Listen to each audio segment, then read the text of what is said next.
Ravichandran Ashwin, the captain of the Kings 11 Punjab, ran Joss Butler out in the 13th over. Butler, who was batting on 69 at that point, was furious at the mode of dismissal, which is popularly known as Mankading. After Butler's dismissal, Rajasthan Royals lost their way in their chase of 185 and eventually lost by 14 runs.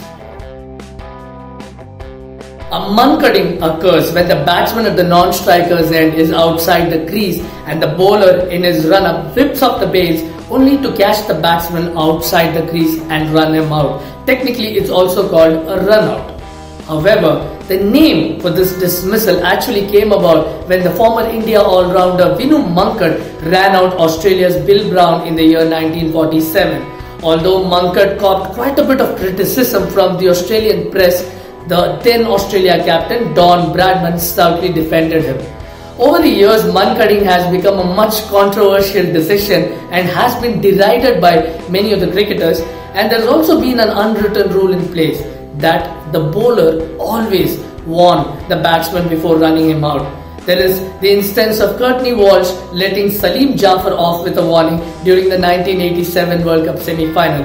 There are also other instances, most notably that of Kapil Dev running Peter Kirsten out in 1992-1993. There are also more recent examples, including that of Joss Butler, who else, being run out by Sri Lanka's Sachitra Senanayake in 2014. And also in 2016 during the Under-19 World Cup, there was West Indies' Kemo Paul, who now plays for the Delhi Capitals side, who ran out a Zimbabwean batsman in similar controversial circumstances. For a long time, Mankading has polarized people. Those against Mankading frequently invoke the spirit of cricket argument and also say that while it is legally acceptable, there is an ethical breach. On the other hand, those who are in favor of Mankading frequently contend that this is a legitimate form of dismissal and there shouldn't be any stigma attached to it.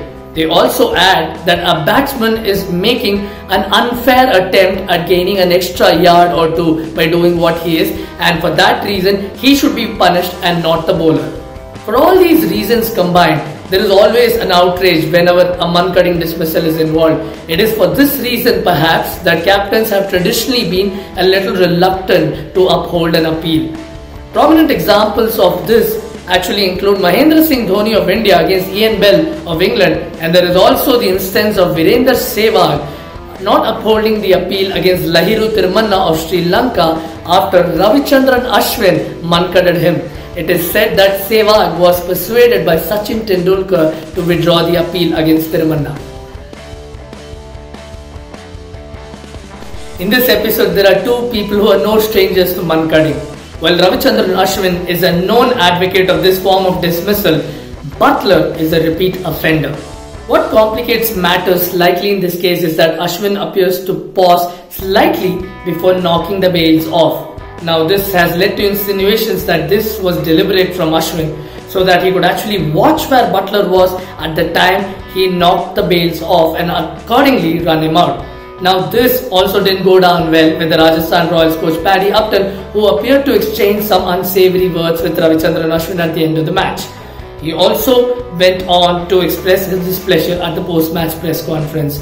Now Ravichandran Ashwin on his part didn't seem too perturbed. He maintained that it was an instinctive decision and that there was no question of violating the spirit of the game because whatever he did was well within the rules of the game. The important question to be asked here is, would Joss Butler have remained inside the crease had Ravichandran Ashwin not paused at the point of delivery? According to the updated law 41.16, if the non-striker is out of the crease at the time the bowler is normally expected to release the ball, the bowler can run him out. The phrase normally expected to release, however, creates a bit of a grey area, especially given Ashwin's assertions that he hadn't loaded up yet.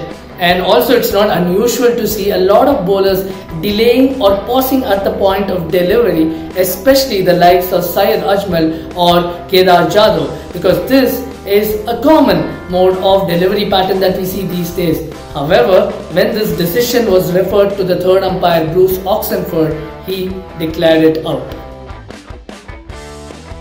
Firstly, in my opinion, it's imperative to treat Mankading as just another form of dismissal. It's also important to note that the MCC has said that if a batsman gets Mankaded, it is entirely his mistake, the non-strikers, that is.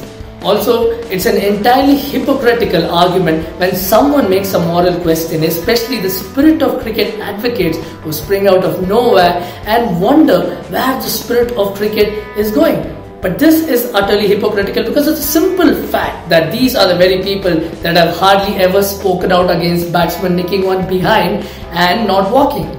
So if this is not spirit of cricket, then what are we even talking about? Also, bear in mind that when a batsman at the non-striker's end makes an early start, he is gaining an inch or a yard, and that potentially helps him avoid runouts. And in a game of centimeters, this matters a lot, and this potentially gives him an unfair advantage. Is this spirit of cricket? And when we are talking about spirit of cricket, it's also important to understand that sledging has no place in cricket, and these are the aspects that the spirit of the game custodians need to be more worried about. In this case, there are videographs of 3 instances where Buttler has backed up way too early in the same over that Ashwin eventually runs him out. Now, there might be questions over the intention of Ashwin's pausing, but it is important to understand that the intent doesn't matter here. What Ashwin did, he did because he was well within his right to run him out and then appeal, which is what he did. What happened next was the third umpire's call, and Bruce Oxenford ruled the batsman out. Now, on the question of pausing, it's also important to understand how often have we all applauded a wicket keeper for his smartness when he waits that extra second longer to just dislodge the bails, only to see if the batsman has dragged his foot just outside the crease.